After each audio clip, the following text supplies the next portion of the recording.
Varanasi court में आज ज्ञानवापी परिसर के सर्वे पर आएगा अहम फैसला। एएसआई सर्वे रिपोर्ट को सार्वजनिक न किए जाने को लेकर मुस्लिम पक्ष ने दायर की है याचिका। ज्ञानवापी परिसर के लगभग 100 दिन चले सर्वे की रिपोर्ट 18 दिसंबर को सीलबंद लिफाफे में कोर्ट को सौंपी गई थी। महाराष्ट्र में एनसीपी विधायक और शरद पवार के पोते रोहित पवार की आज ईडी के सामने पेशी। एनसीपी चीफ शरद पवार और सुप्रिया सुले भी रोहित के साथ पहुंचेंगे ईडी ऑफिस। पंजाब और हरियाणा हाई कोर्ट में चंडीगढ़ मेयर चुनाव मामले पर सुनवाई। पिछली सुनवाई में कोर्ट ने केंद्र शासित राज्य प्रशासन से चुनाव की तारीख जल्द बताने को कहा था।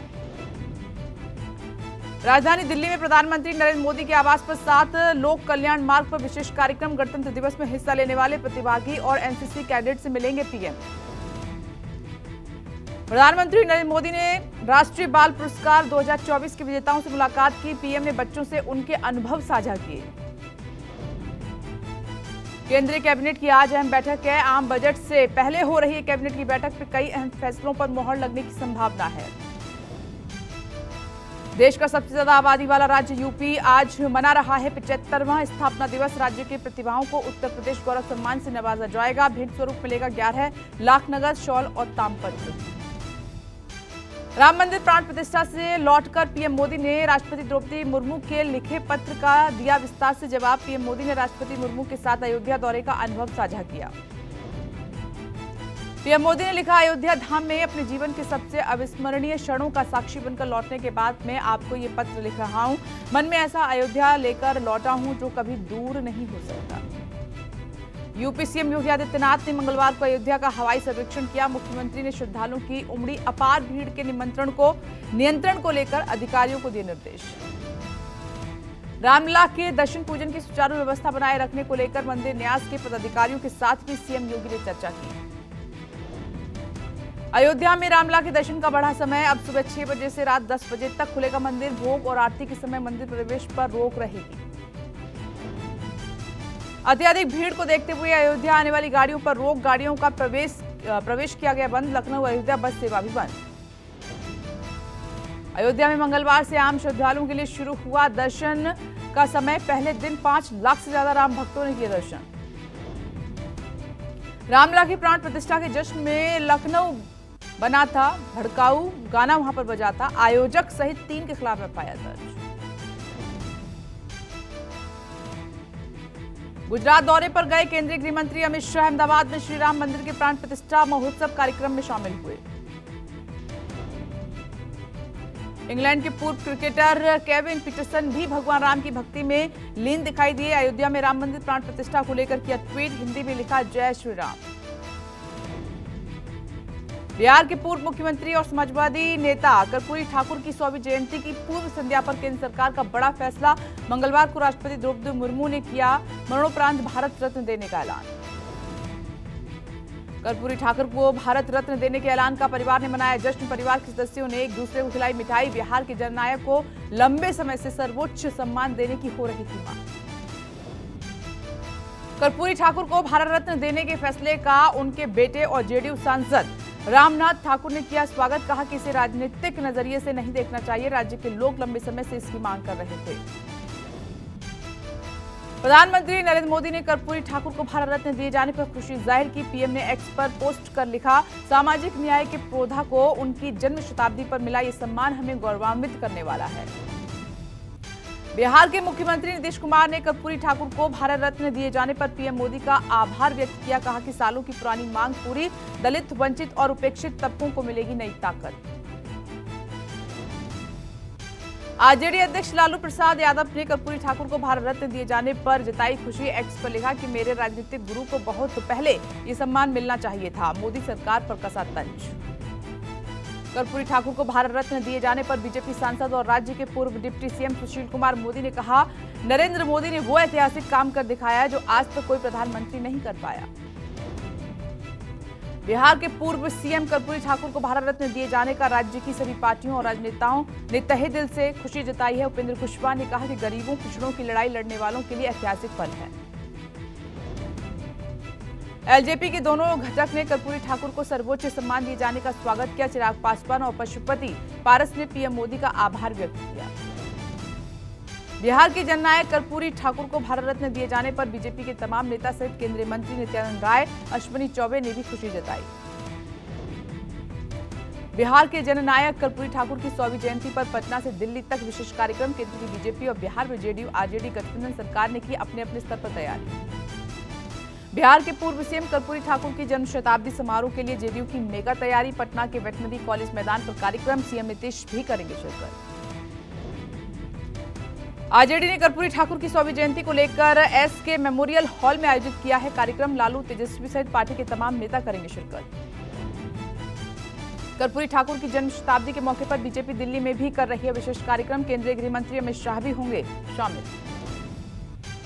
कर्पूरी ठाकुर की जन्म शताब्दी मनाने को लेकर सियासी होड़। पटना में मिलर हाई स्कूल मैदान पर कार्यक्रम को लेकर जेडीयू बीजेपी में तनातनी। बीजेपी का आरोप, कार्यक्रम के लिए पहले से बुक मैदान को सत्तारूढ़ जेडीयू ने किया हाईजैक। कार्यक्रम के एक दिन पहले मैदान अपने नाम बुक कराया। बिहार बीजेपी अध्यक्ष सम्राट चौधरी ने कर्पूरी जयंती समारोह मनाने से हमें रोकने की साजिश करार दिया। चौधरी ने कहा कि जिला प्रशासन मैदान नहीं दिला पाएगा तो हम वीरचंद पटेल रोड पर करेंगे कार्यक्रम। कर्पूरी ठाकुर की जयंती पर आयोजित होने वाले कार्यक्रमों को लेकर पटना पुलिस ने जारी की ट्रैफिक एडवाइजरी। कई ट्रैफिक रूट में बदलाव भी किया गया है। कई रोड आज बंद भी रहेंगे। असम के गुवाहाटी में कांग्रेस नेता राहुल गांधी के खिलाफ हिंसा भड़काने का केस दर्ज हुआ है। राहुल गांधी के अलावा पार्टी नेता केसी वेणुगोपाल और कन्हैया कुमार पर भी मुकदमा दर्ज। असम सीएम हिमंता बिस्वा शर्मा के आदेश पर राहुल गांधी के खिलाफ दर्ज हुआ है केस। कांग्रेस नेता पर हिंसा के लिए भीड़ को उकसाने, सार्वजनिक संपत्ति को नुकसान पहुंचाने सहित कई आरोप हैं। असम सीएम ने एक्स पर पोस्ट कर दी जानकारी। राहुल सहित कांग्रेस नेताओं पर लगी धाराओं की भी एक्स पर जानकारी दी गई है। राहुल सहित कांग्रेस नेताओं पर आईपीसी की धारा 120 बी के साथ धारा 143, 147, 188, 283, 353, 427 के तहत मामला दर्ज। गुवाहाटी पुलिस ने कहा कि एनएच 27 पर खानापारा ट्रैफिक पॉइंट से अचानक राहुल गांधी भीड़ को उकसाकर गुवाहाटी शहर की ओर ले गए। राहुल गांधी ने केस दर्ज किए जाने को बताया सीएम हिमंता की बौखलाहट। कहा कि केस दर्ज करने से हम डरने वाले नहीं। असम सरकार के एक्शन से यात्रा को और प्रचार मिलने का कांग्रेस ने किया दावा। राहुल गांधी की न्याय यात्रा को लगातार रोकने की कोशिश का आरोप लगाते हुए कांग्रेस ने कई राज्यों में विरोध प्रदर्शन किया और मार्च जुलूस निकाले। भारत जोड़ो न्याय यात्रा के 10वें दिन मंगलवार को गुवाहाटी में कांग्रेस कार्यकर्ताओं और पुलिस में झड़प भी हुई है। पुलिस ने हिंसा पर उतारू कांग्रेस कार्यकर्ताओं को बरसाई जमकर लाठियां। भारत जोड़ो न्याय यात्रा को गुवाहाटी शहर में घुसने से रोकने पर हुई झड़प। पुलिस का आरोप है कि राहुल गांधी ने तय रूट को तोड़कर शहर में की घुसने की कोशिश। असम में राहुल गांधी की भारत जोड़ो न्याय यात्रा को लेकर सियासी तनातनी। सीएम हिमंता ने की थी राहुल गांधी की रावण से तुलना। राहुल गांधी की भारत जोड़ो न्याय यात्रा का आज 11वां दिन है और बारपेटा से सुबह 8 बजे शुरू होगी यात्रा। आज रात्रि पड़ाव गौरीपुर में होगा। राहुल गांधी आज यात्रा के दौरान अभयापुरी और धुबरी में करेंगे जनसभा। भारत जोड़ो न्याय यात्रा में शामिल होंगे बिहार के सीएम नीतीश कुमार। 29 जनवरी को बिहार के किशनगंज पहुंचेगी यात्रा। 30 जनवरी को नीतीश कुमार यात्रा में शामिल होंगे। बिहार के पूर्णिया में यात्रा में शिरकत करेंगे नीतीश। कांग्रेस नेता राहुल गांधी ने एक बार फिर देश में राम लहर होने को खारिज किया है। अयोध्या में प्राण प्रतिष्ठा को पीएम मोदी का इवेंट बताया। कहा कि हम जल्द 5 न्याय की योजना देश के सामने रखेंगे। पश्चिम बंगाल में सीट शेयरिंग पर ममता बनर्जी और अधीर रंजन की जारी जुबानी जंग के डैमेज कंट्रोल में जुटे राहुल। कांग्रेस नेता ने टीएमसी प्रमुख ममता बनर्जी को बताया खास। कहा कि जल्द सुलझा लेंगे मामला।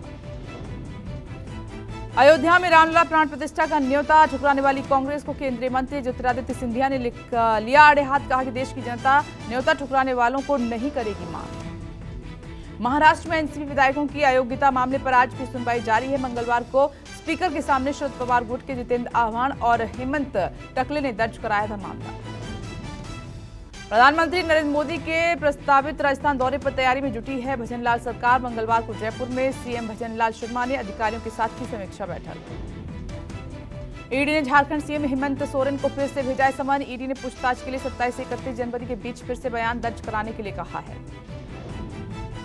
जमीन घोटाला मामले में सोरेन से एक बार फिर से पूछताछ करेगी ईडी। पूछताछ के लिए फिर से पिछली बार की तरह ईडी की एक टीम उनके आवास पर जाएगी।